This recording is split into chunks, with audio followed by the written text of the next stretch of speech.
And now Gould to Wagstaff, and Wolves really coming away now. Taylor. And in fact, he more or less fell over Taylor's legs.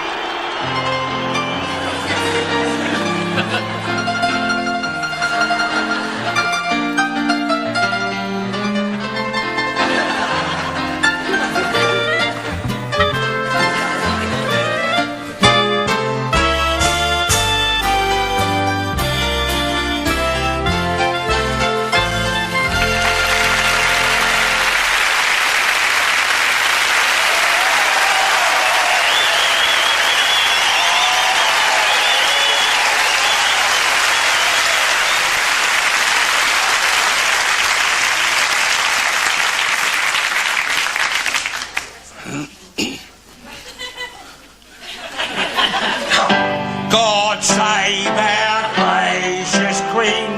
Look, get up, our noble Queen. God save her. Get up! Don't stand there taking a piss. What do you think? You don't even know the rest of it, do you? And send our victorious, happy and glorious, long to reign over us. God save our Queen.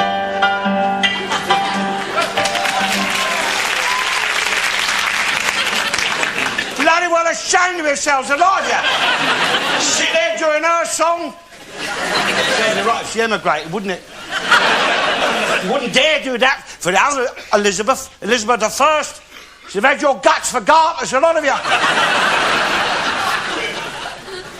The reason I sang that song now is because if I sang it after, you'd all be halfway to the bloody bus stop before I'd finished. I've been a bus stop half hour, I've been stuck there bloody freezing. Go slow on the buses. They had to call it off, nobody noticed any difference. No trains on the Channel Tunnel this week. Seaweed on the line. Anyway, we don't want no Channel Tunnel, do we?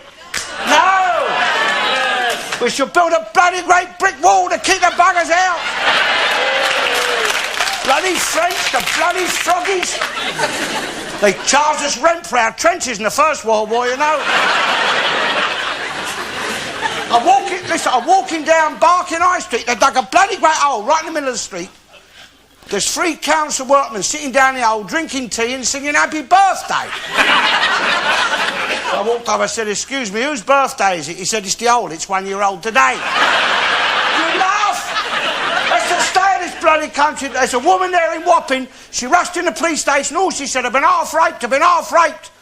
Cop, I said, what are you talking about, half raped? She said, it was a bricklayer, it started raining. We can't even fight with our backs to the wall no more. The buggers ain't finished building it yet. Our bloody unions are still trying to run the bloody country. And have you ever seen a poor trade union leader, have you? Ever seen a union leader wasn't earning twice as much as the people supposed to be representing? They start off on a soapbox and finish up in the House of Lords. Politicians. Christ. Cutting back on this, cutting back on that. Borrow the bloody money. I mean, Churchill didn't say we can't afford to have that war, did he? He didn't say we got to save up for the bloody war, did he? He had that war on tick. You've got your Labour Party, your New Labour. Only thing new about it is the new houses, new cars are going to buy for themselves once they get into power. New posh schools to send their children to. Bloody John Prescott, he was a waiter on a bloody boat before he joined the Labour Party. Of course, Tony Blair says it's going to be tough on crime. Of course he is. Because the more villains that the coppers nick, it's the more work for his missus, the lawyer, innit? You're economicals, innit? I mean, your Labour Party is supposed to be the party of poor, right? Supposed to believe in socialism, the redistribution of wealth and property. But when your villains try to redistribute the wealth and the property by nicking it off for the rich and flogging it off cheap to the poor, who's the first to start moaning, eh? Tell you it's cheaper to buy a television set or a video down the car boot sale or up the pub. I mean, them villains, they are your modern-day Robin Hoods, they are. subsidising your welfare and your pensions.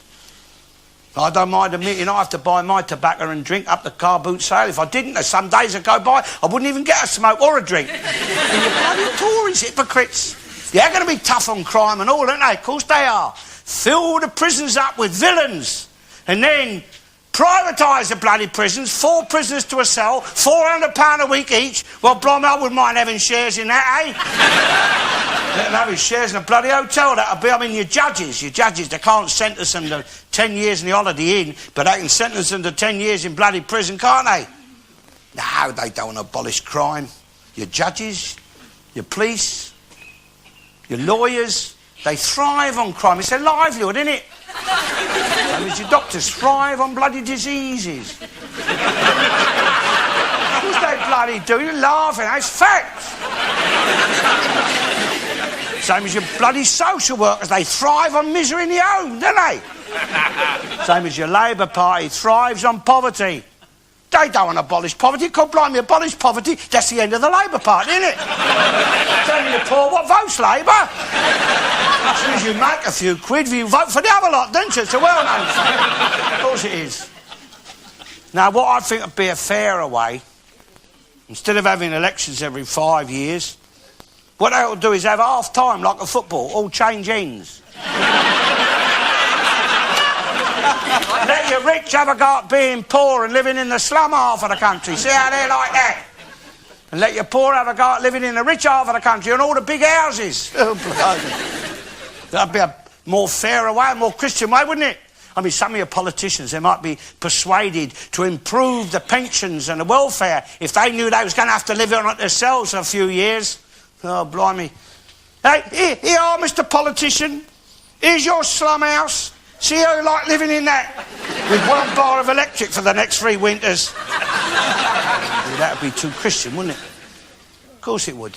I mean, God tried to make them Christians, didn't he? But he couldn't do it, and he was God. Bloody elections, they won't change nothing. If they did, they'd make them illegal. They'd ban them. Any questions? It's a public meeting. Mr. Garnett, wave your arm. Oh, you. Mr. Garnett, you've been a lifelong Tory supporter, but I detect a little change. Have you, like millions of others, are you about to desert a sinking ship? Yeah, you know our politics, don't you? Mrs. Huey, yes. It's nothing to do with deserting, my dear. Politicians... All right, look. You're a politician, right? Everyone's got to earn a living, admit that. Now you want to be a... Well, go on, speak. It's a public meeting. What do you want to say? I'll leave it up to you. It's the first time you've bloody well done that for me.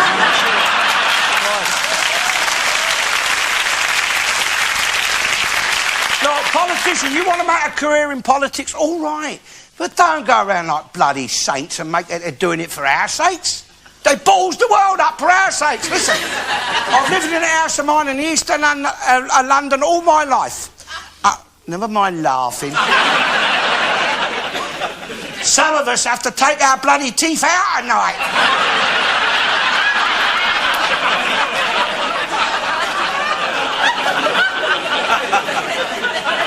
Where was I? I've lived in a house of mine in the east and I've served, my dear, I've served under 15 Prime Ministers. And I've been bloody poor under every one of them. I mean, you wait till election starts. You'll see them. They'll come in the pub there, hobnobbing with the likes of us. They think that half a pint of beer and a smile is enough to get your vote off you. They're knocking on my door like bloody brush salesmen here, trying to cadge your vote off you. They should be made to buy your vote. Pay cash up front for the vote. I mean, listen. Shut up. I ain't got time for that. In the old days, my dear, in the old days, you got a sack of coal for your vote. Yes, and when the election was over, you still had your sack of coal. But now, when the election's over, all you've got is a sack of lies and empty promises. Mind you, I'd sooner have them knocking on the front door than coming in his living room on the bloody television set, I'll tell you. At least you can slam the door in their faces, eh? In the old days, you could pour a bucket of water over their heads. Wasn't always tap water neither. What I was say is this. If your politician's going to tell lies, get a decent actor to play the part.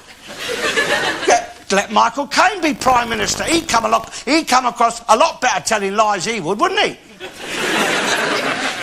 And you're Ronald Reagan. He acted a good president, didn't he? Yes, he did. And look at the lies they wrote for him. I mean, look at that last election. It was pathetic, that was. I mean, I don't know why they bothered. It was bloody opinion polls every day, wasn't it? First Labour in front, then the Conservatives in front, then Labour in front. Mr Major had his line up and down 3 times, you know. And Neil Kinnock, remember him? Old Viet Taff. He wasn't playing fair, was he? Riding up and down Downing Street in a removal van. And then he stops outside of number 10, places his order with the milkman. So, but it was Neil Kinnock. He's done all right, hasn't he? Eh? Him and his missus, oh, blimey, they've done all right. Was him what won the election for the Tories last time. He stood up there on telly 2 weeks before the bloody election. Vote for me, he says. Vote Labour. And then he threatened to put 2 million unemployed back to work within a year.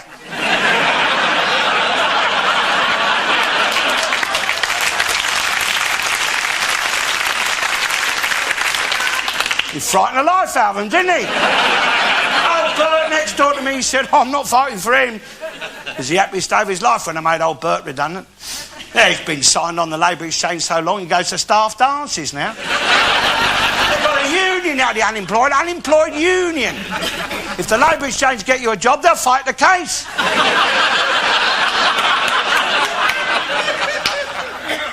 Question? I've got a very important constitutional question. Oh, God, blimey. I hope I can answer it, sir. Well, I hope you can. I think you'll be able to. Tony Blair promised that Scotland and Wales will get their own parliaments. Now, any sane, reasonable, right-minded person can see the merits in that. Can they? Yes. I'll tell you what this sane, right-minded person thinks of that in a minute. Go on. Well, you're making a speech, you're asking a bloody question. Basically, I'd just like to know your views on devolution. I don't know about devolution, mate, but don't give the bloody jocks their own parliament, for Christ's sake. You'll be out with the bagpipes and your tartan army marching down across the border. We had enough of that when you used to come down to Wembley every year. Of course, there was more crap and piss on the roads than when we had horses. Yes! Throwing up in people's front gardens on the way to Wembley. Look, to understand fully the plight what this country finds itself in today, we have to go back in history to Henry VIII. Nothing funny about that. For our great days of England, when England was starting to win the world and rule it for its own good. Now, in them days, the world was run by the Pope and his mafia. And it was Henry VIII who was the first to resist them and who formed the Church of England to deal directly with God and cut out the Pope as middleman. One of the first things that Henry VIII done was to build a house for Anne Boleyn down near West Ham's football ground.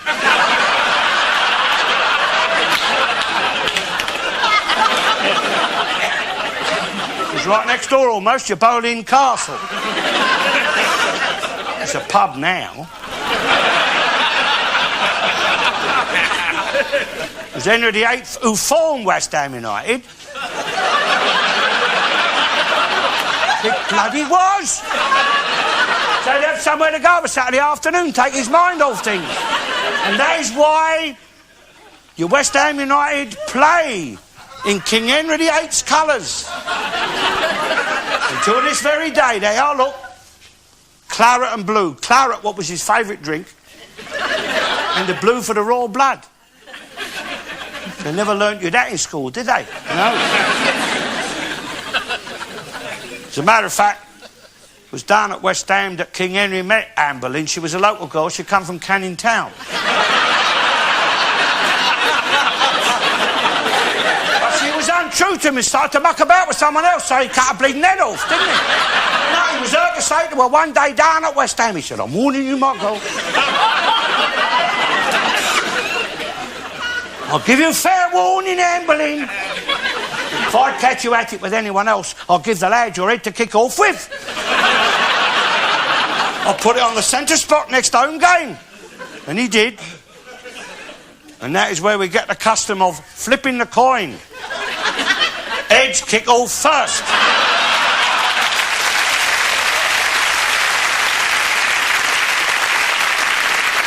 Mr. Garnett, I have a question. In fact, you've been very quiet about the royal family this evening so far. And a lot of people of late have been saying that the royal family is a bit like a living soap opera. I mean, at one time, they were more on the telly than Coronation Street. So what do you think about the young royals kissing and telling on the box? She scrubs up well, doesn't she? You remember you said that you'd have dinner with me afterwards, so I dressed up for you.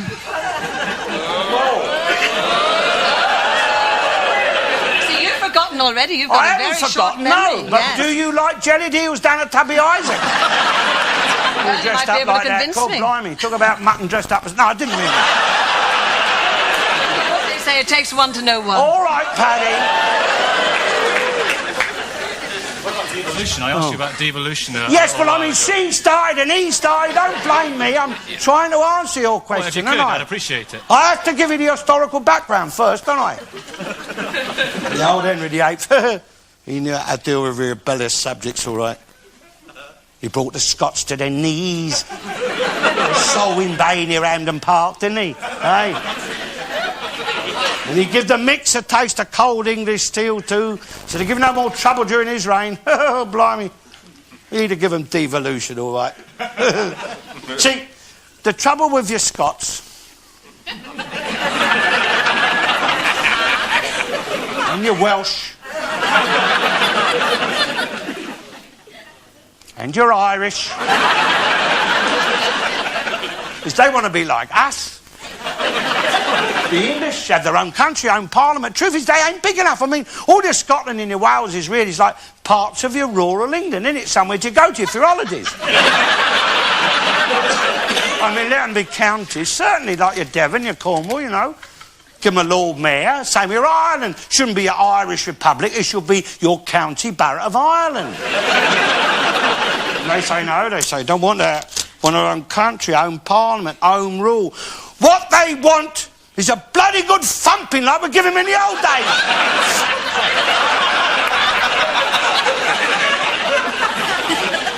I mean, not a war, you know. I mean, you can't have a war with them, can you? I mean, them wars we had with them in the old days wasn't proper wars, was it? More like blood sports, really, wasn't it?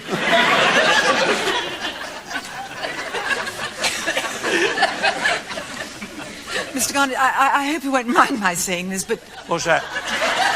Don't you feel that as a pensioner, an old age pensioner, maybe you ought to think about not smoking?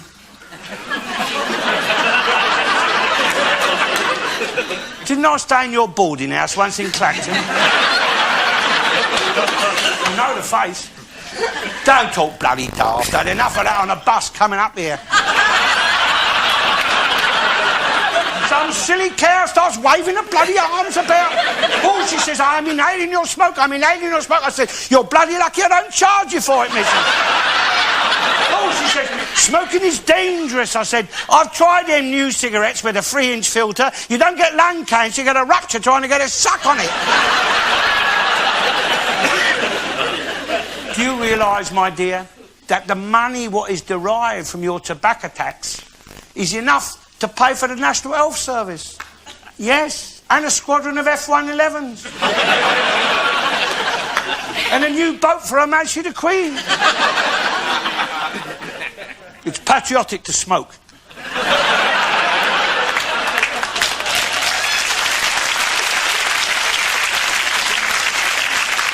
And people who give up smoking because they're frightened of it should be given white feathers for cowardice.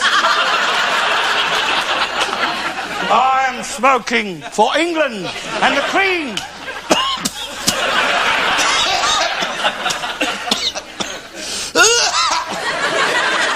Where was I? Oh, yeah. You're Scots. Yeah, well, see, all your best Scottish things is only really appreciated when they come south of the border. Is that right, Sir Teddy? I'm a teetotaler. I dare say you are. I bet your missus ain't noticed you're living with... He got out of Scotland pretty fast, didn't you? I go back a great deal. You do go back, do you? Yeah, it's lovely. When are you going to get the bloody Kersal rebuilt in Southend? That's what I want to know. It's happening now. It's happening now. It's been ready happening in for the November. last 20 bloody years. It'll be ready in November, that's a promise. Oh, really? Yeah, Tory promise. Right, I'll come down and get me candy floss then. I see. That is your alternative medicine, Sir Teddy. Oh! Brewed up in your islands and highlands as a remedy for raw mornings and even colder nights. And why do you think the jocks put this in their porridge, eh? You've got nothing on but a kilt. You want something a bit warming going down there. No, you see, I've got this chest. I've had it all my life. Just my luck to have a bad chest, what medical science can't do nothing about. I'm not complaining. It's not my nature to complain. I have to persevere, you see. Oils it a bit. Keeps a damp out. Yeah. Bloody laugh. Excuse me.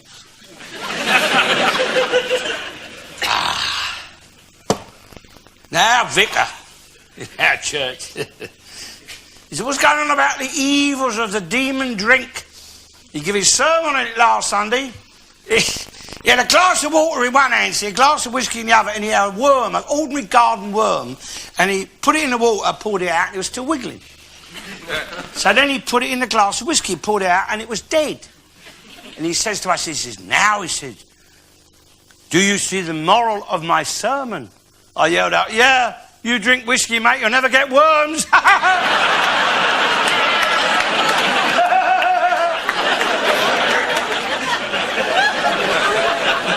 Congregation pissed themselves. I was asked to leave. No, I better put this away, eh? I mean, people see you with a bottle in your hand, the rumours start flying that you're a drinker, you know, alcoholic. I mean, alcoholic would be a fine thing on my bloody pension, wouldn't it, eh? I've got as much chance of being alcoholic on my bloody pension as West Ham has of winning the double in the European Cup. You want to know why all us old age pensioners are living so long, eh? Because we can't afford to eat or drink nothing what's bad for us, that's why. Instead of testing out their stuff on your animals and your mice and your rabbits, test it out on us. On the oldies, we'll have we'll have all that alcohol that's got to be tested and tobacco and all that dodgy beef. Give it to us. Make our last days happy and bright. That would let us overindulge our souls on bloody great big cigars and buckets of booze and... How would you like your steak, sir? Ooh, just wipe his arse and cut his horns off, that's all.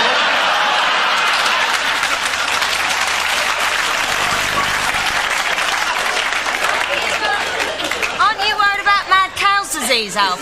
What's that? Aren't you worried about mad cow's disease? Mad cow disease? Don't talk bloody daft.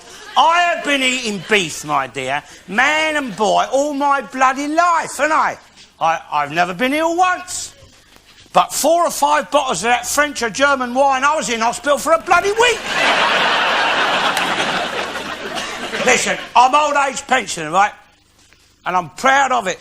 But there's no reason why I've got to be treated like a second-class citizen by... like an inferior species. Look at me, my friends. I am your future. This is what you're going to become, all of you. Ain't my fault I've lived this long. I know the government ain't keen. I know they like to pack us all off to eternity if they had a chance. Most old people I know are too terrified to go into hospital in case they get bumped off in there. The geriatric holocaust. What I say is this, if they don't want to treat us in their hospitals, give us back all the money we put in there over the years. I went down... Whoops. I went down to DSS. There's a acid-faced cow in there, she was. I said, excuse me, I said, I'm after a few bob to buy one of them wireless sets, you know, that plays a little tune and make a cup of tea. Is for someone who's all crippled up and confined to bed for months at a time, you know. Just something, a little wireless to cheer him up, play him a tune, cheer him up a bit, you know, make him a cup of tea. She said, who is this cripple? Is it a relation of yours? I said, no, it's me, missus. She said, but you said, oh, confined to bed for months at a time. I said, I am confined to bed for months at a time. I can't afford to get out of bed some mornings, so bloody cold. I can't afford to put the gas on. So if I wanted to end it all, I couldn't afford to. I couldn't afford the gas to end it all, could I? Can't afford to drink or smoke, which would be a better way of doing it. I can't afford a platform ticket to throw myself under a bleeding train. To throw myself under a bus, I suppose I'll probably freeze to death waiting for the bloody thing.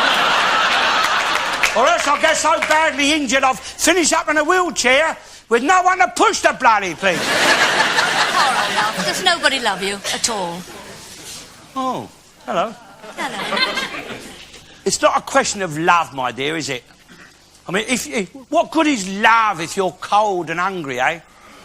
I tell you, if you've got money, you get all the love you want. If you're a millionaire, my dear, I'll wager you'll have hundreds of people running around you telling you how much they love you. Well, telling you they love you and really loving you, what's the difference? As long as they act like they're loving you and make enough fuss of you. What's the bloody difference? This is all very well, and it's, you know, it's very... Yes, I know, Devo, bloody Lucian. Yes, all right. Important question. Yes! I'm trying to deal with it. I keep getting distracted. Could you deal with it, please? What? Could you deal with it? I am dealing with it. You never learnt to swim, did you? Couldn't keep your bloody mouth shut long enough.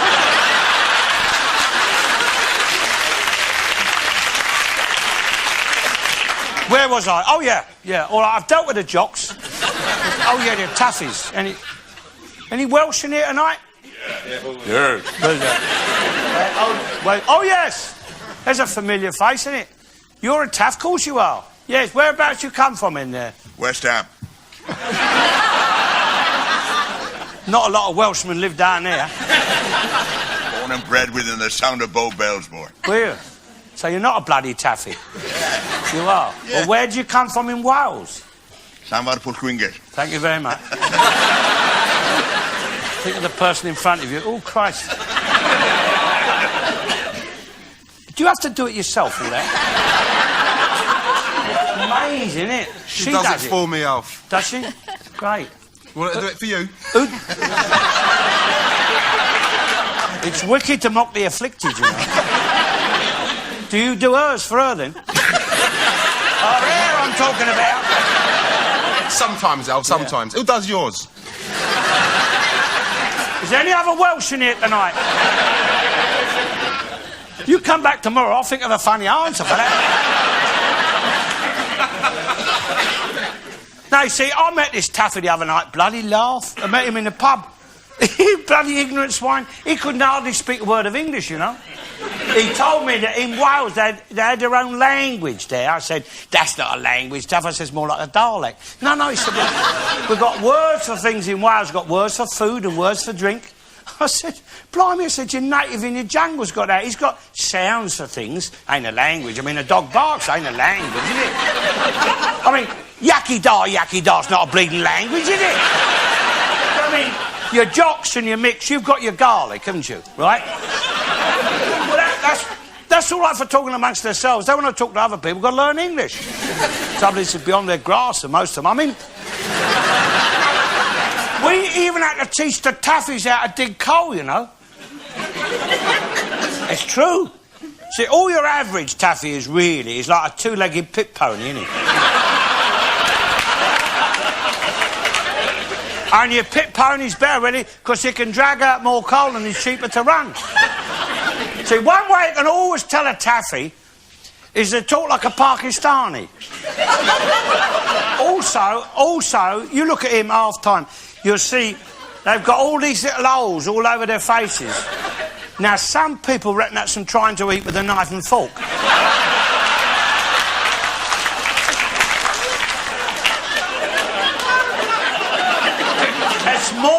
exactly that is your coal pox, you see.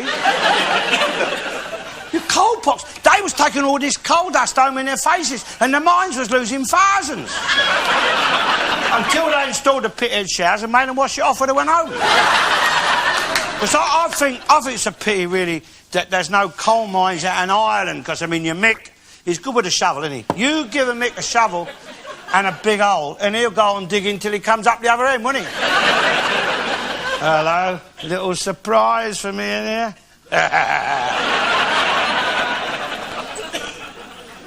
No, well, you need that to chase that, you see. And then you need that to sort of boost that up. It's what they call a vicious circle.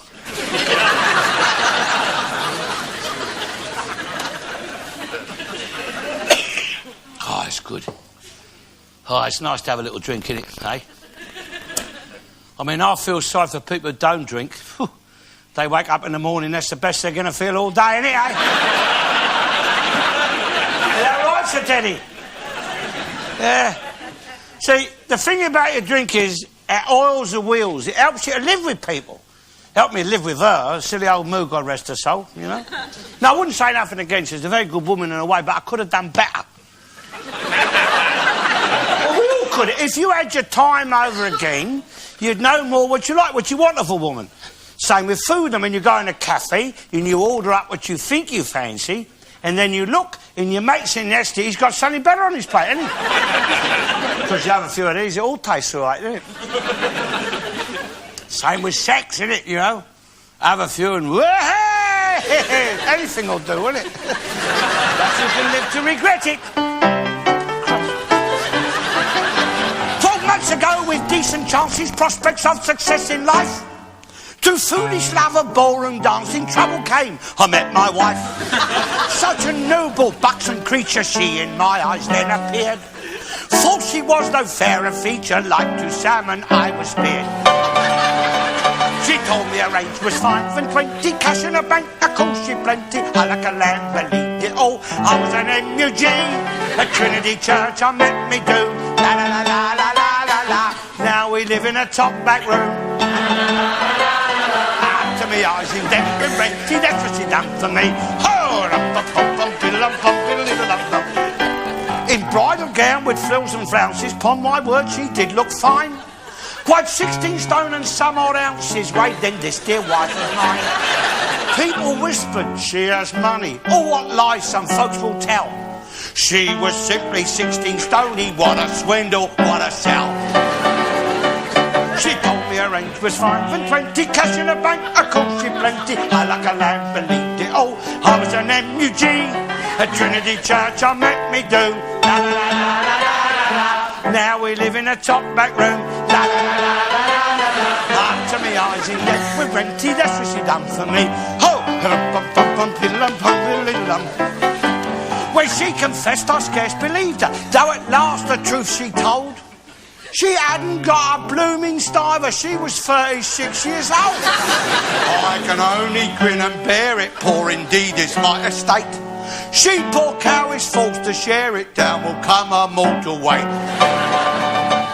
She told me her age was 5 and 20, cash in a bank, of course she plenty. I like a lamb, believed it all. I was an MUG, at Trinity Church I met me do.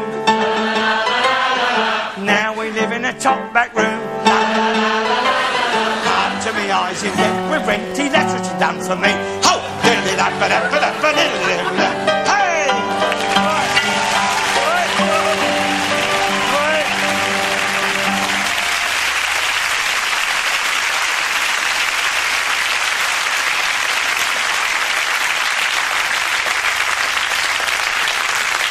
He done what?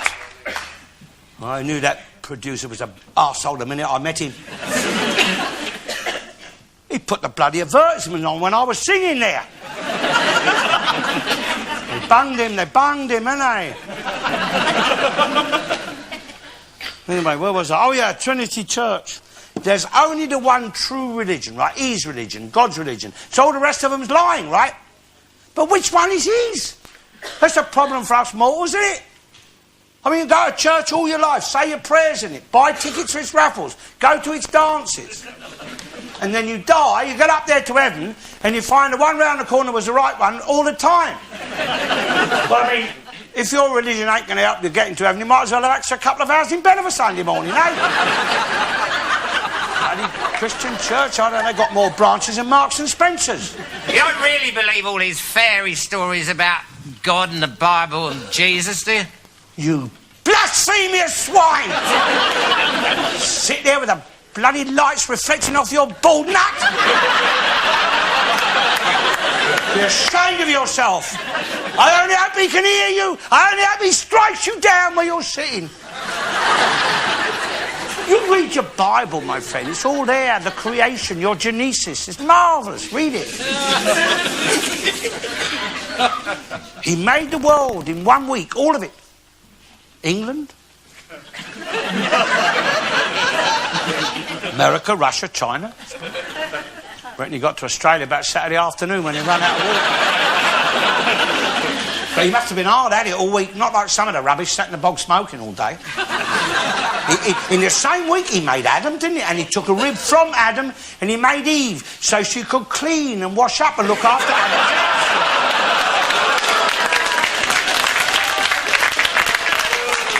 Sort of home help, wasn't it?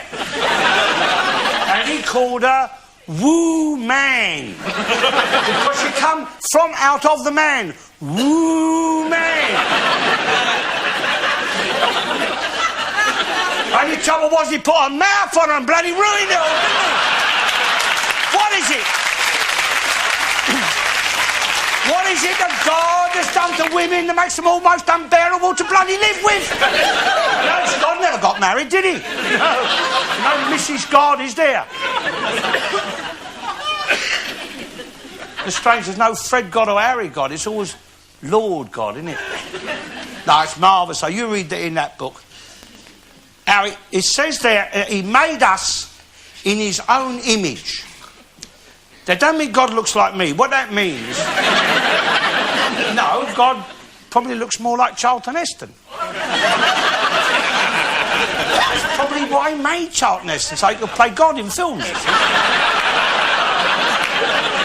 What it means in his own image, it means he has made us perfect in build and in shape.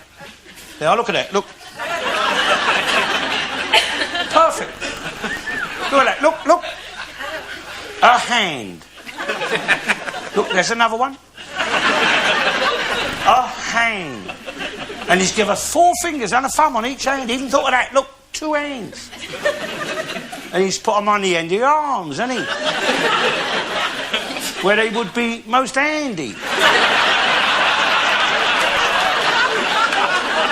is why they're called hands, I suppose. And look.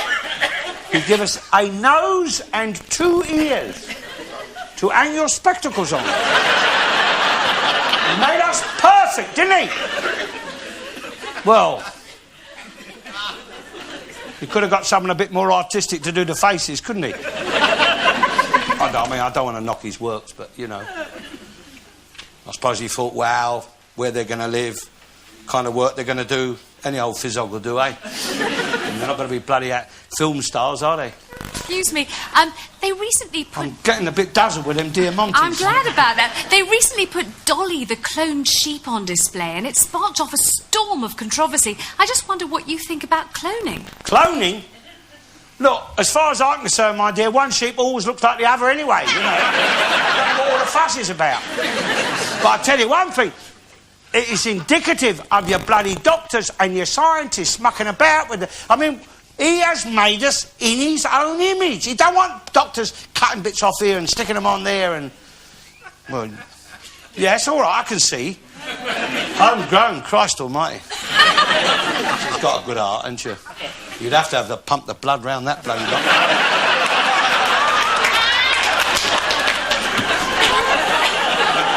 You do transfusions then? Oh dear. No, I mean the bloody doctors, the scientists, they take liberties, don't they? I went to my doctor about 6 weeks ago now. I walked in there, the nurse says, "Have you got an appointment?" I says, "An appointment? How do I know when I'm going to be ill? Don't be bloody daft." What am I supposed to ring up and say, "I think I'm going to have flu next Tuesday, I'll make an appointment"? He says to me, he says, what's the matter with you? I said, I got this terrible pain in my leg. He said, it's old age. I said, old age? The other leg's all right. That's the same age. I said, shut up, I ain't got time for that. I said, what am I going to do? He said, limp. I said, just a minute. He said, what are you going on about, Garnett? He said, you're all right. He said, you'll live to be 10. I said, I am 10. He said, yeah, I told you. I said, all right, smart ass. I said, what about that bottle of pills you gave me last month? Make me feel strong. He said, what about them? I said, I can't get the lid off. And I said, and another thing, I said, are you aware, doctor, you've got a suppository stuck behind your ear? You get bloody suppository stuck behind his ear hole. He says, Christ almighty, what's that bloke done with my fountain pen? You see? I went out of his surgery. I went in the waiting room there. There's a nun. A nun sitting in the waiting room with the tears pouring down her face. I rushed back in the surgery. I said, Doc, excuse me. I said, you've got a nun in your waiting room. She's crying her eyes out. He said, yeah, I know. I've just told her she's pregnant. I said, is she? He said, no, but it's cured her hiccups. Anyway, I wouldn't have been the least bit surprised if she had been pregnant. All this, you know, all this permissible society. You know, where, I mean, look, all this concert parties for people with AIDS. I mean, after the First World War, there was thousands of soldiers coming back with a dose of VD, wasn't there? They didn't have concert parties for them, did they?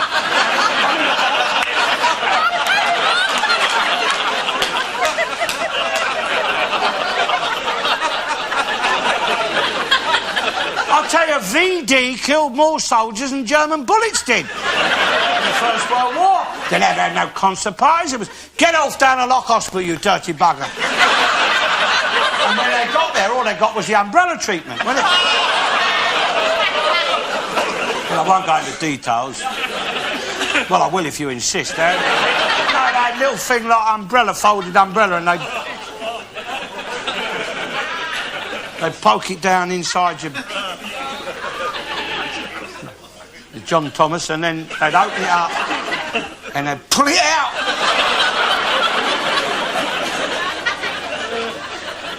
I'll tell you, with that VD, if you didn't die of it, there's bits and pieces you were falling off all over the place. You couldn't have no safe sex. You couldn't have any sex, could you? Not with the bits and pieces falling off all over the place. See, what they ought to do with these AIDS people, they'll put health warning on their bums.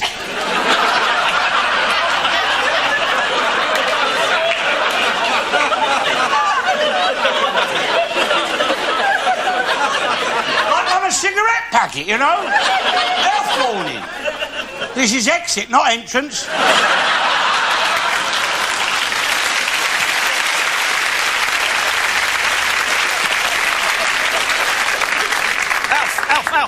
Alf, listen, I've got to tell you... Somebody barking out there? What? We're talking about just changing the subject quickly, like your team, the Hammers, right? And should be called the Hammered, by the way, they've been performing this season, by the way.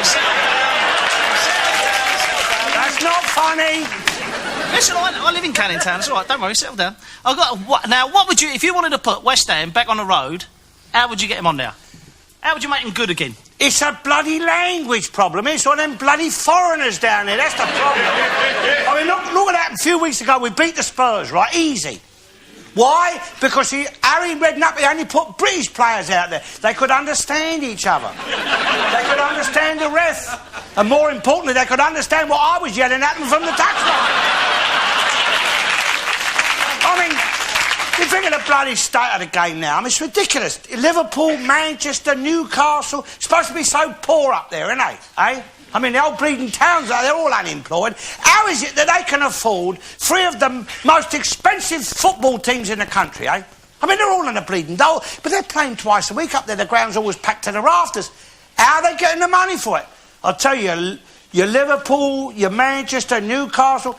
They are being subsidised out of your DHSS. And now we're back in Europe. We are playing against teams that are being managed by your drug barons. Look, you take your Italy. That's a poor country. That's poorer than bloody Liverpool, that, isn't it? How can they afford to pay bloody millions for players, eh? Because it's your mafia money, it's your crime incorporated money, it's your drug barons' money, innit? Well, that's who we're playing against. Well, we've got plenty of criminals down at West Ham, haven't we? See them all up there in the stand, every home game. Well-known faces in the underworld. Well, why don't they pull a few jobs and buy a few decent players for us? What? You're going on about drug barons. What do you think about players in football who use drugs? Well, if it improves their game, give it to them. See, in the old days, down at West Ham, the team used to get in the Bowling Arms there in the pub, and they'd be drinking right until 2 or 3 minutes before the kick-off. But they really put them in the right mood for the game, see? And then the ref would pop his head round the corner, and he'd say, "Righto, lads, ready when you are." Old Jim Barrett, centre-half and captain, he'd knock his pipe out, and then he'd place his orders for half-time. Well, they never had no lemons in those days. They never had no kissing in them days neither. You try kissing a bloke after he'd scored a goal, you've got a smack round the ear, I can tell you. Look, if a player is well dosed up with cocaine and he gets a flying elbow in the mouth, well, he won't feel it, will he? Speed the game up, won't it? Save all them ambulance men running on every 5 minutes. Because you got a smack in the mouth, didn't you, Gary? You look all right now, though. He looks well, doesn't he? Nice to see you. But, yes, sir. Most soccer supporters are peaceful and law-abiding. Of course they are. But there's a hardcore among them that cause a lot of trouble wherever they go. Right. What would the Garnett remedy be for wiping out this hooliganism? Simple. Very simple, my friend. Brand them. Put a branding on across their foreheads. Brand them for life. Soccer hooligans, raggers, muggers, rapists. Unemployed, unemployable. So when we see them, we know who they are. We can kick them and bash them. Castrate them and still have floggings, public floggings. At half-time, they'll bring the crowds back to football, wouldn't they, eh? Dear old Lord. I shouldn't have done that. Christ. Whew. I don't want to end it all here at bloody LWT, do I? No, it's nice to have a little drink, isn't it? See, the thing about your drink is that acts like an Afro Desire act, doesn't it? Now, have a few of them and woohoo! You give her one, right? But also that acts like a contraceptive, doesn't it? Because you have a few too many, you can't, can you? Because your brewer's droop, isn't it? Because the youngsters, the kids, they tell me that stuff they smoke, what do they call that? The marijuana. Now, they say that makes your sex last longer. I said, but I mean, who wants to last any longer? It's a bloody waste of time, isn't it? Have a skinful, quick fumble and kip.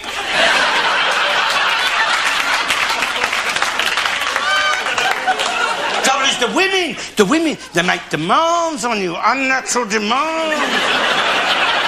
Do you know what? The first year I was married to that silly old moo, God rest her soul, hardly a month went by without her wanting carnival knowledge. And if I didn't, you got me food slopped up. Well, sex ain't a thing the working class is used to. Not that kind of sex, not pleasure sex. Can't expect a working man to come home after a hard day's work and entertain his wife with sex. You've got time for it. What want to watch telly? I've got in a pub.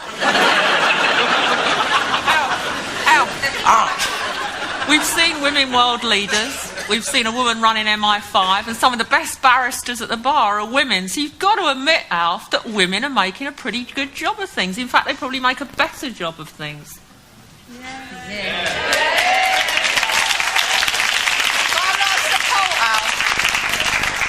Do you really talk like that? Now answer the question. I'm going to answer the bloody question. Look, it's bloody women's rights, bloody women's... What they ought to have done is left that Mrs. Pankhurst chained to the bloody railings. You say that, Alf, but what about Maggie? What about bloody Maggie? You worshipped her, didn't you? I never worshipped her! Bloody woman Prime Minister! No, it was the old days. I mean, look, in the old days, see, a woman married a man, she was grateful not to be left on the shelf, wasn't she? She was. So I blame it all on the telly. Listen, Mrs., before that telly come in our house, my silly old moo, God rest her soul, she was ignorant. She was ignorant and better off for it. That's what's upset her, stuck in front of that telly all day, letting them stuff her head full of nonsense.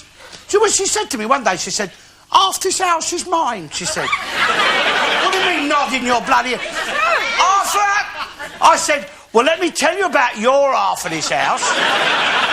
It's stuck to my half." That's where it's bloody well staying. I mean, I wouldn't have minded. She was no bloody good at housekeeping. I mean, look, I used to give her nearly half of what I earned. She was always on the ear hole for more. So, look, a man gets married, right? I'll put it simply. A man gets married, he employs a wife, right? He don't get the same conditions of labour as your ordinary employer of industry gets. Ordinary employer, if he employs someone that can't do the job, he can sack them, right? But a man employs a wife. If she don't turn out like you hope, he can't bloody sack her. He can't even dock a time You're lucky off. she didn't sack you, though. What? She could have sacked you It's out. not a question of her sacking me. I am the man with a wage packet, isn't I? I mean, they're often want a bloody divorce. If you say a word to them, I mean, just for argument's sake, supposing she'd have got a divorce off of me, the silly old moo. Eh? Well, some soppy judge, he might have given her half my house. And say, I've got to support her for the rest of her life, and her not doing a hand's turn for me. You were laughing. She put up with you. She didn't. I had to put up with her. It's a case of mutual putting up, isn't it? I mean, you get a sack off or something, they don't say to the governor you've got to give him half your factory. Support him for the rest of her life. I mean, let her have the dole. Yeah, I don't mind that. Look, you take your big football clubs. Now, we've got a lot of footballers over here. See, you got a player and he's gone off a bit. He can't do his job for the club. They don't sack him, do they? They put him up for transfer, right? Why? Because they want to get back the money they've invested. Well, it's the same with husband. He spent a lot of money training up that wife of his. He should have the same prerogative, shouldn't he? Look, excuse me, sir, is that your wife with the gold barrage balloon on it? Is that your wife? Yes. How long have you been married? 15 years. 15 years, right. And he hasn't paid me once. Look, could you have that out when you get home tonight?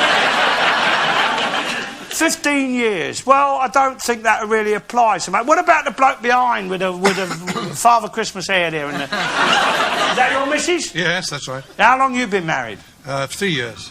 3 years. Oh, yeah, well. Right, what about Sir Teddy? Excuse me, Mr. Garnett, could Yes. I just ask you one question? Certainly. How do you equate your attitude to women to the fact that we had to stand up to the lady at the beginning of this? You had to stand up for We her? had to stand up for a lady at the Well, of beginning course. here. Imagine the Well, Queen. how do we equate this attitude to women in general? I stand up for ladies. Of course I do.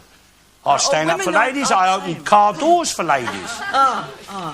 Providing they do as they're bloody well told. So Teddy, is that your missus? Yes, indeed. We've been married for 26 years. It's 26 years, It's been a great right. success because, just like you, I'm a perfect gentleman. There you are. Would you like to comment on that, missus? 26 years. Now, look, just for argument's sake, Sir Teddy, supposing you're not satisfied with her. I mean, it's purely hyper-theoretical, you understand? Now, you put her up for transfer, right? See, now, I'll come along. Here I am. There. Now, I'm in the market for a new one, right? So I'll discuss the pros and the cons of it with you, Sir Teddy. Let me see, 1971 model, is it? 70. 71? 70. 70? 70, yeah. 1970 model. One owner? You know what I mean? You don't know. You've got a few owners. I mean, the bodywork gets bashed about a bit, doesn't it? I mean, 20-odd years, Christ almighty. You know, you start getting leaks and squeaks, don't you? I mean, all that number of years. I mean, the big end could go any minute, couldn't it? So I'd have to give her a medical check first. That's only fair, isn't it? Right? So, of course, I would be at an advantage because I'm unencumbered. I'm a widower, right? So maybe Sir Teddy there would ask me a few quid extra because he reckons she's got something that's worth a bit, you know, like... There's nothing that meets the eye, but...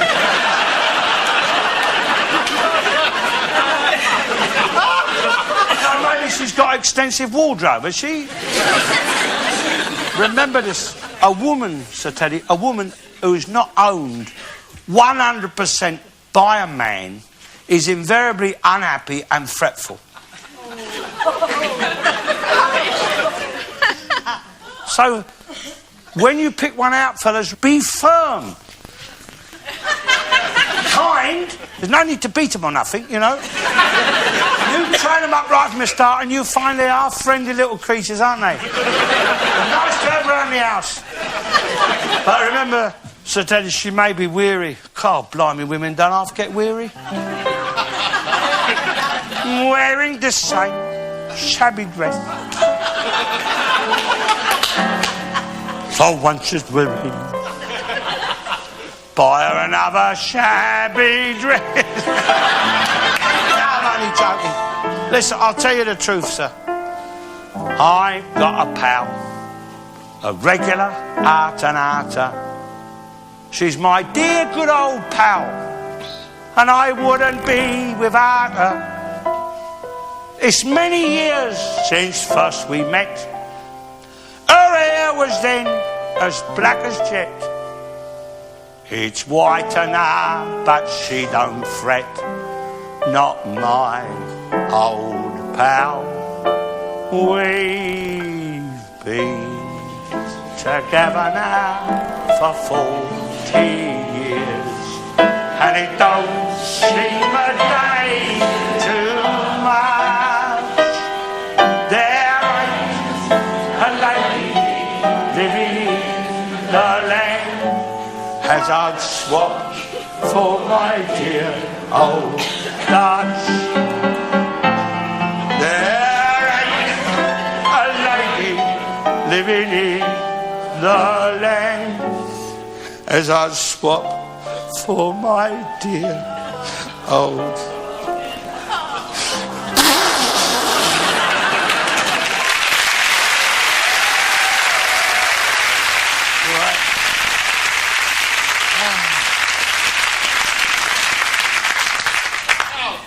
What about this national lottery lark? I mean, like it or not, it's been a big success.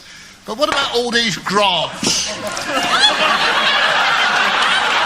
about all these grants to the do-gooders and the worthy causes? Do you approve of that? Look, bloody lottery money. Why don't they give some of it to us, the old age pensioners, eh? Help pay our television licence fees, eh? I mean, they talk about art and culture. That's our bloody culture, innit? Your neighbours. You're not short of a bob, Alf. You must have been putting it away, eh? Wicked old talking bugger. about? I'm not sure of a bob. Can't even bloody pay. I have to have a black and white television set. That is our culture, the television. Why don't get something for... I mean, your neighbours, your Des O'Connor and your Cilla Black, that is out. I mean, they may not be able to sing as loud as Pavarotti, but at least they can sing in English. We can understand what they're bloody talking about. I mean, why don't they give some of that lottery money to help us buy bloody lottery tickets? Most of my mates, we can't even afford to buy a bloody ticket. There's millions they do to museums. I mean, they're full of rubbish, they are. You see them? Full of rubbish in the past. Old bones, old books, old bits of furniture, old paintings. You go in them places like bloody Oxfam it is in there. I mean, the government will spend millions on bloody paintings, wouldn't give a penny to us, the old age pensioners. Well, they said, no, it's more valuable. The paintings are more valuable. I said, what, more valuable than us? More valuable than people? Well, it's old masters. Come on. I said, I've seen old master. I see one by that Rembrandt, painting of an old person it was. Everyone said, oh, isn't it marvellous? It's a good likeness to an old person. They said, it's so real. I said, well, I am a good likeness to an old person. I'm a better likeness eyes, just do an old person, that bloody painting is. Nobody comes up and says, oh, Mr. Garnett, you're so marvellous, I'd like to have you hanging on my living room wall. No. Shouldn't have a bloody painting of it. Never mind giving money to museums. What about building us a few more bingo halls? That's what we need. Nothing the matter with bingo, but have you had a look down the road at the Shakespeare Globe Playhouse? Do you think that ought to get a bit of lottery money? Think it deserves it? Weren't you Churchill once? I know, I've seen him. Yeah, of course you was. Look, the old Globe Theatre, Shakespeare's Globe Theatre, see? That's good, that was more like a palace of varieties in them days, you know. No, they used to hand out the rotten fruit and vegetable as you went in for you to sling at the actors, what they called audience participation. And that is why Shakespeare had them stand there doing them long speeches on their own, what they call a soliloquy. What is it? Soliloquy. Soliloquy, that's what I said. So you could have a few practice shots, get your eye in, you see. That's why them long speeches are so bloody boring now. You missed a throwing bit, didn't you? Listen, I went up the old Vic a few years ago now. What did we see up there? I took the silly old move. What did we see? Oh, tight arse Andronicus, that's it. Well, she couldn't make end the tail of it. I got fed up trying to explain it in the end. There's nothing like a palace of varieties in there. I mean, bloke come up and told me to put my pipe out. You can't get a drink in them. In the old days, the original Globe Theatre, they used to bring you drinks round where you were sitting. Nice big busty ladies. Well, you need a drink in a theatre, don't you? Some of the bloody rubbish they put on these days. Christ. Need more than a drink. Now they expect you to sit there for hours, can't talk, can't smoke, can't have a drink. Complain and say you're putting him off, putting the actor off. If he was doing his job properly up there, he shouldn't be able to hear us talking amongst ourselves, should he? I mean, you don't get footballers complaining about you talking during a football match, do you? Nah, it's the trouble with the theatre today. It's too much like a bleeding church. Well, there's a case in point now. If they would let you sit in church with a glass of beer in your hand and a fag in your mouth, they might get a few more people going, eh? Alf, you talked about a lot of interesting subjects tonight, but let's talk about something that's very important. What are you going to do about the English cricket team?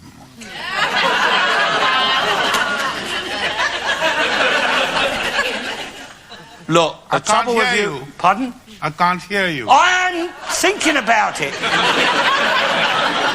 The trouble with you colonials, see...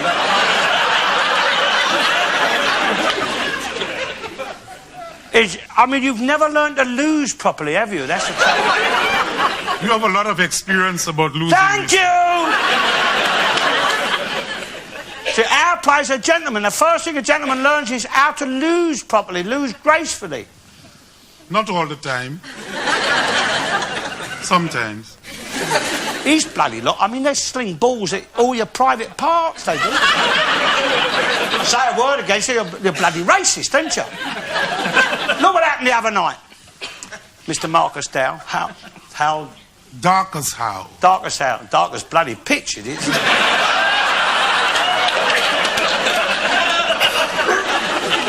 what happened the other night. I'm fast asleep in bed, right? I'm fast asleep, right? I'm having a little dream, right? And in my dream, the telephone rings. It's Lords, the MCC. Mr. Garnett, they said, can you help us out? We want our revenge on the Packies. They humiliated us again. I said, hold on, I'll hold me back. I rushed down to Lords. I scorn the use of a protective helmet in the box. I'm opening the batting for England. First ball, whack a Eunice. He comes thundering in. Bang, out the bleeding ground. 8. 6, they said, come off it. I said, it's worth more than 6. I can get a taxi fetch the ball back.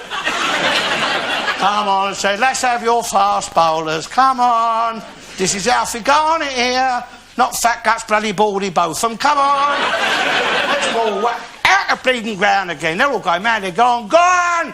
Bowling one in the ghoulies. Next ball. What? Right in amongst them. You should have seen the bugger scatter. There were 16 curry shops couldn't open that night. I hit 52 off the first over. I was 198 not out by lunch. I said, never mind about lunch? I said, come on, I'll back right through. Come. No, they said, we've got to take lunch, They soon pick up our ways, don't they? I go in the pavilion, there's Her Majesty the Queen stood there. Sir Alfred, she said. Sir, I said, it's in the post, she said. Sir Alfred. She said, it's been an anus horribilis. I said, I beg your pardon, ma'am. She said, it's been an arsehole of a year, Alfred.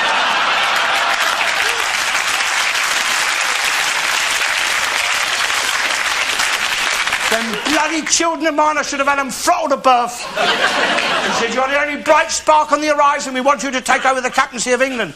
Glenn Hoddle walks in. He says, you can't have him, mum. We want him for the England football team. I left him arguing and toss. I'm opening the bowling for England. First ball, so hail. Bang! I broke his bleeding back. Oh, he says, what have you done to my bat? I said, have a look behind you, mate. See what I've done, you bleeding stumps. Next ball, Anzaman al-Haq. Al-Haq. You won't forget that day in Harry. LBW, I broke his leg through the bleeding pads. Next ball, Wasim Akram.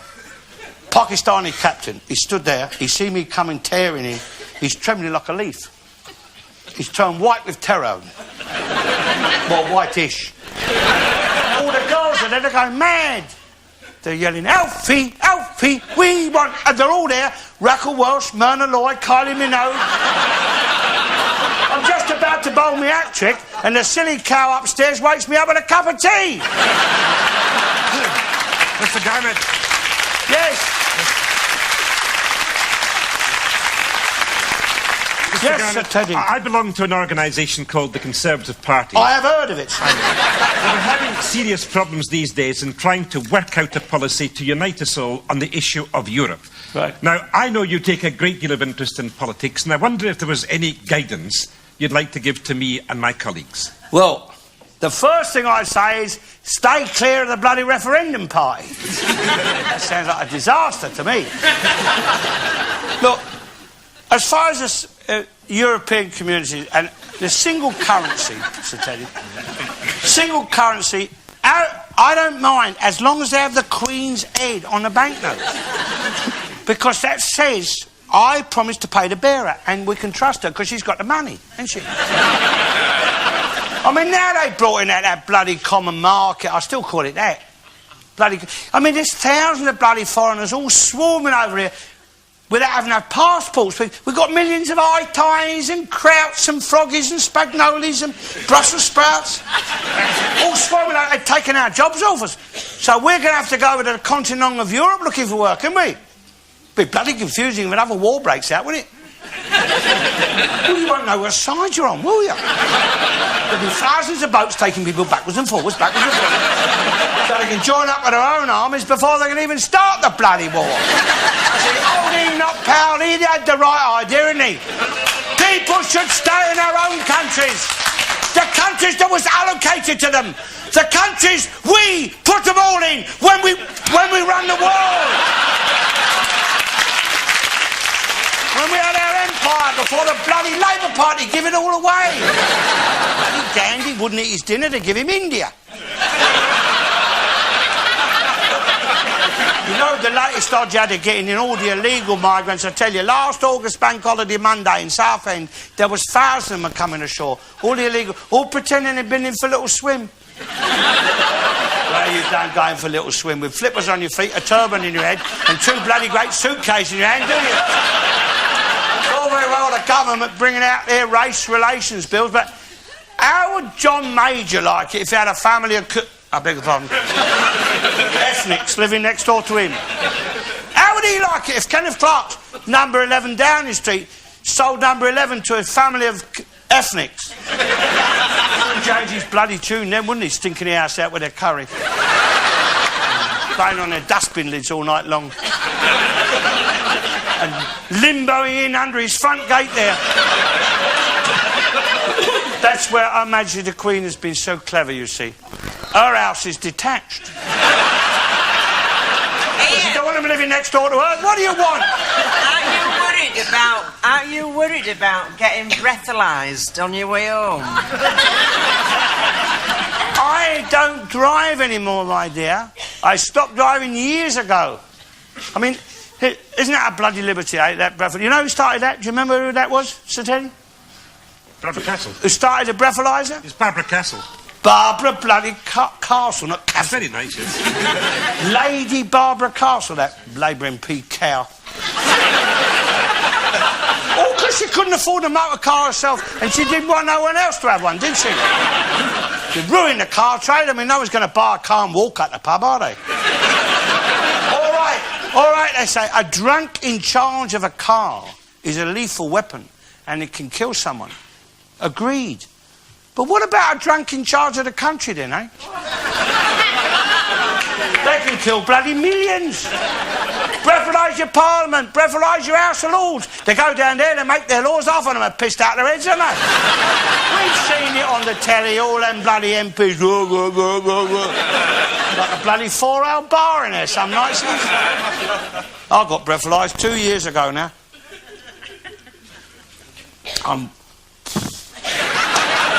I was driving down the Mile End Road, straight as a die, gospel, right down the white line in the middle. And this copper leaps out in the middle of the road. Halt! He said, bloody fool. He could have been killed. Well, his hand was only an amber, wasn't it? I mean, that's halt, isn't it? That's amber. When you're not amber, you put your foot down and belt across this. I was perfectly polite. I wound the window down. I said, good afternoon, Constantine. He said, are you in charge of this motor car? I said, well, it's automatic, but I have to be here. Come on. He said, blow into this. I said, you call your own bloody chips off, mate. Come on, he said, if you don't blow into the bag, we'll have your licence off you. I said, you'll have a job, mate. I ain't got a bloody licence. Come on, he said, stop pissing about. He said, you was doing 65 mile an hour. I said, impossible, I ain't been out an hour. I said, all right, I said, I'm sorry, Ossifer. I said, I didn't dare call him constable in case I stuttered. I said, I'm sorry, Ossifer, I was looking for a shit house. He said, well, you found one, mate.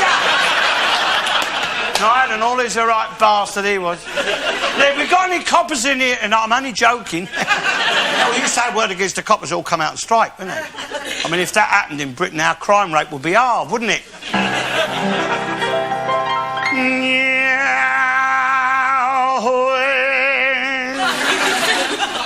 You watch me, darling. You watch me, Janet. When I... No, watch, Chloe. When I sing them top notes, darling.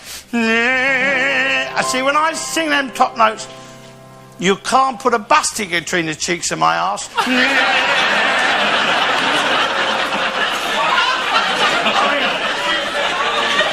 Normally, you put the old bus up there. Our parlour wanted papering, and Paul said it was waste to call the paper hanger in, so he made up some paste. He bought some rolls of paper, got a ladder and a brush, and thank you. When I want Russell's a spring, I'll bloody ask for it. You know, you had a lesson last week. Just play what's written on the song sheet. What? That's a fly. You look at that. Professional musician. And with my mummy's nightie on, at it he made a rush. When top a paper the parlour, you couldn't see in the page. Whoa! Dabbing it here, dabbing it there, a paste and paper everywhere. Me mother was stuck to the ceiling, me father was stuck to the floor. You never seen a blooming family so stuck up before. Oh, down the road the way when Hollywood stepped so jolly the Lucy's wing. Down the road the pace was killing, but the bear was willing for the lightning spin. Oh, the rest was licked and might as well have never been born. Whoa, man, whoa there, you've had your little bit of cold. Dance, diddly-line, diddly-line, diddly-line. That's back, boiled beef and carrots. Boiled beef and carrots. That's the stuff for your derby kill. Makes you fart, it keeps you well. On stuff they give to parrots. From morn till night, blow out your kite on boiled beef and carrots. Now you all know this one, let's hear you sing it with me. I'm Henry the Eighth, I am. Henry the Eighth, I am. Whoa! I got married to the widow next door. She's been 7 times before. Everyone was an Henry. Wouldn't have a Willie or a Sam. I'm a wretched old man called Henry. Henry the Eighth I am. Oh, any old dime, any old dime, any old dime. You look neat, talk about a treat. You look at that from napping his feet. Dressed in style, a great big smile. Your father's old green tie on. I wonder if you touch for old what's saying. All right. All together now the last chorus. Let's see you sing it with me. Slap the bum, that brickwork, slap that all day long. We had all his friends on the honours. We was pair of sackling loners. Slap with a whitewash brush. Talking a fancy ball. I'll put my whitewash on the old woman and I put upon the garden.